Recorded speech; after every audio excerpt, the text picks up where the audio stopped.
Halo, kami dari kelompok satu akan menjelaskan tentang aplikasi kami. Aplikasi kami bertema pengelolaan lingkungan yang berfokus ke lautan dan kehutanan. Baik, pertama, perkenalkan saya Diko Hernando dengan NPM 2207117797 dan kedua teman saya.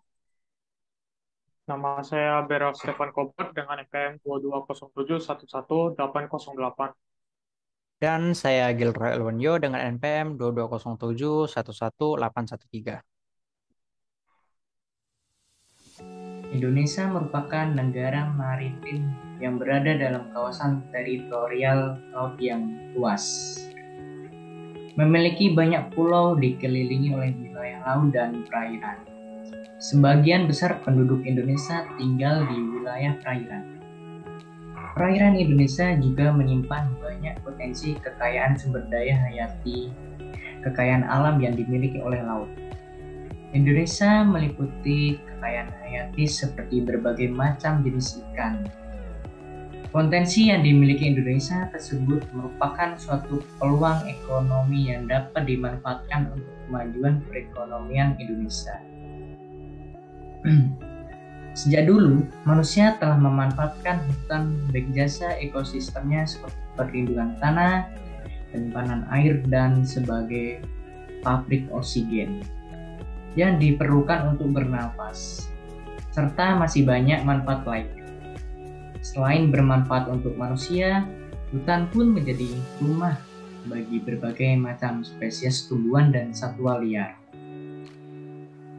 Indonesia merupakan salah satu negara yang memiliki kawasan hutan terluas di dunia dan memiliki keanekaragaman hayati yang tinggi. Namun, saat ini kawasan hutan Indonesia semakin menurun akibat ulah manusia yang tidak bertanggung jawab. Faktanya, kerusakan hutan di mana-mana. Konflik ruang antar satwa, kebakaran hutan, kepunahan ragam tumbuhan asli Indonesia. Terjadinya bencana banjir akibat kurangnya daerah resapan air dan krisis air bersih akibat pengurangan luas kawasan hutan. Tingginya kerusakan hutan dan kelautan setiap tahun bertambah. Selanjutnya akan dilanjutkan oleh teman saya, Beryl.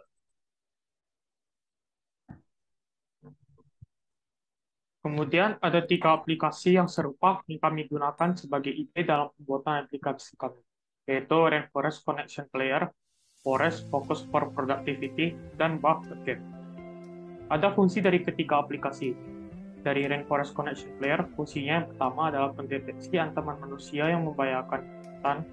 Yang kedua, mendengarkan suara alam secara langsung.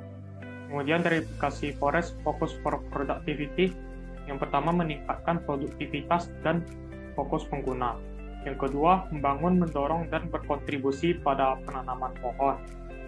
Lalu dari aplikasi Bug Game ini, yang pertama membuat para pemain game dapat penghasilan yang secara tidak langsung bisa membantu melindungi alam.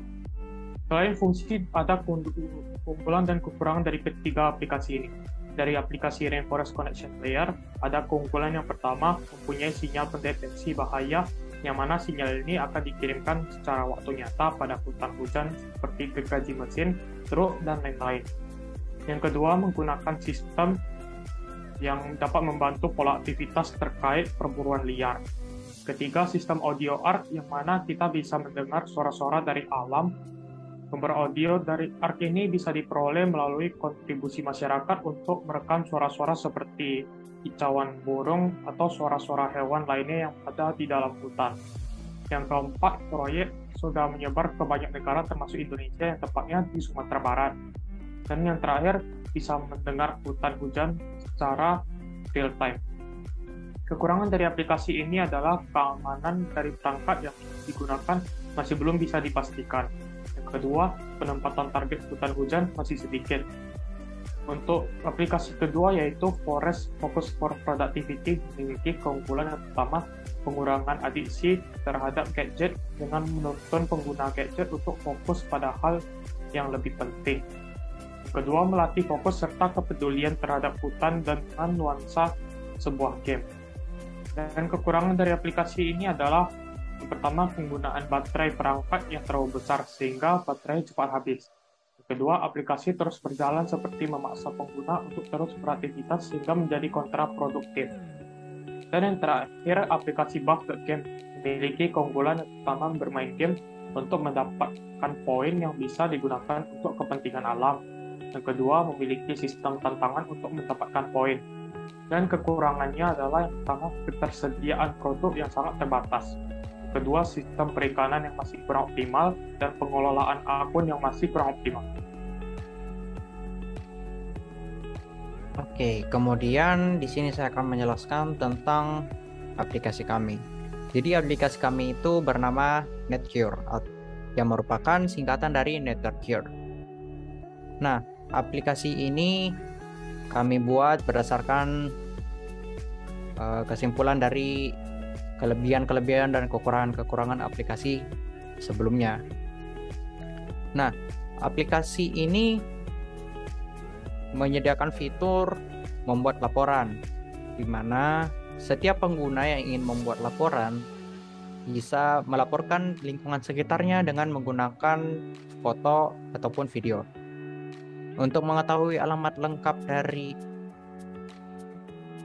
pengirim tersebut, kami sudah menyediakan form untuk mengisi biodata dari pengirim tersebut, sehingga tim dari aplikasi kami bisa langsung datang untuk mengevaluasi tempat tersebut. Tidak hanya dari sesi kehutanan ataupun tanam-tanaman. Nah, di sini kami juga menyediakan fitur-fitur poin di mana bisa merawat hutan dan juga laut.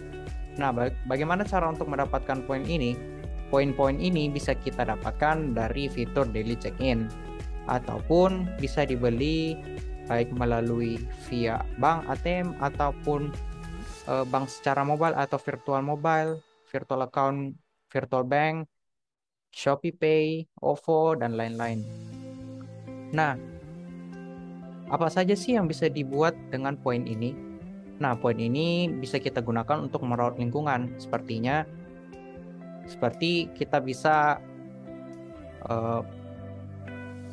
menanam tanaman secara random, walaupun kita berada dalam rumah tanpa membuat laporan terlebih dahulu. Jadi, tanaman tersebut bisa ditanam di mana saja sesuai dengan hasil evaluasi yang sudah kami buat sebelumnya. Jadi, tanaman tersebut bisa kami terapkan setelah beberapa pengguna memberikan poinnya untuk membeli item tersebut.